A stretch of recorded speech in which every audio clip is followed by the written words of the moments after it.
Hello again and welcome back to my channel. In this video we're going to do something a little bit different. I'm going to do a car boot sale haul. It's not something I've done before, but I am a regular attender at car boot sales. Most of the car boot sales around us close over the winter, and one of the earliest ones to open up is the one at the stadium at Bolton. Unfortunately, the last few times I've been, although there's been an awful lot of stalls and it's been very busy, I haven't found anything that I wanted to buy. One of my favourite car boots is the one off the East Lancs Road, and it's about 15 miles away from my home. While that did reopen a couple of weeks ago, I haven't had a chance to go to it until today. So we set off reasonably early this morning. We weren't terribly early. And the first thing I spotted was this. And this is a pasta machine. And while you know I already have a pasta machine, this is going to become the one that I will leave at home. And the other ones I will take to work for when we use them during workshop. And this cost me the princely sum of £4. It does seem like quite a heavy duty pasta machine compared to the other two that I've got. However, it's going to need one hell of a clean before I start using it. The next item I got, or should I say the next two items, are these two glass bottles. And I paid £2 each from these. Again, they were from the East Lancs car boot sale. And I will use these as a base for some octopus sculptures. If you've not seen my polymer clay octopus video, I'll put a link to it above. The next thing I found was this. And again, I upcycle quite a lot of these little jewellery boxes. They come in many different shapes and sizes. Again, I do have a video, which I'll put a link to, where I have upcycled one of these in a steampunk style. This one, if I turn it over, as you can see, is musical. However, it's fully wound and it doesn't seem to want to work. It's not a problem really, because I generally can get these working when I take them out of the boxes. I haven't seen any of these for quite a while and they're getting a bit thin on the ground. As I said, they come in many different shapes and sizes. Some are more suitable for upcycling than others.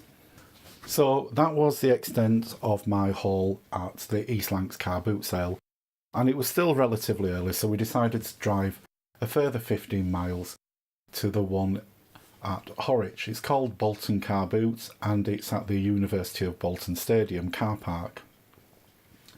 The first thing I picked up was this little skull bottle, which I'll fill with some dark liquid and use it in one of my apothecaries.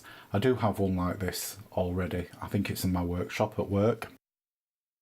I paid 50p for that, so I thought that was quite a good buy. The next thing I found at the Bolton car boot sale is this. And yes, you may have a little bit of deja vu, because at the earlier car boot sale I bought this, and they are almost identical. Strangely enough, they both cost me £2 each. This one again is musical, but this one works. It's not unusual for me to find two identical items on the same day at different car boot sales or charity shops. A couple of weeks ago I went into one of my local charity shops and bought this bottle. I thought it would look quite good with an octopus sat on it. I wasn't too sure about it because I didn't think it was the right stopper for the top because it's very loose. However, a couple of minutes later I went into another charity shop and got an identical decanter, again with a wobbly top. This seems to happen a lot where I get two items in different places on the same day. I've never seen these before or after, so it might be just a strange coincidence. Similarly with the jewellery boxes that I've got duplicates on the same day, there have been ones that I've never seen before and haven't seen since. But that's just a little strange trippy coincidence for you. The next items I picked up are these little wooden trays, and I think it said it's a magnetic dress-up Princess Elise and a magnetic dress-up Maggie Lee.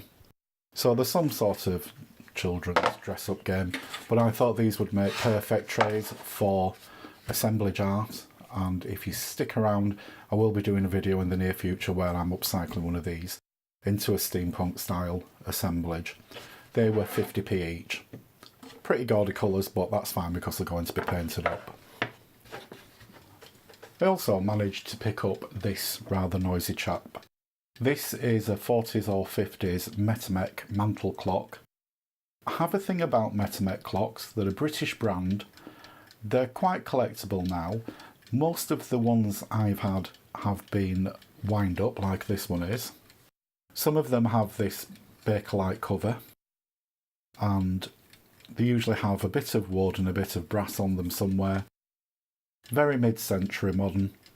Metamec was a prolific British clockmaker, and they famously made the starburst or sunburst wall clocks.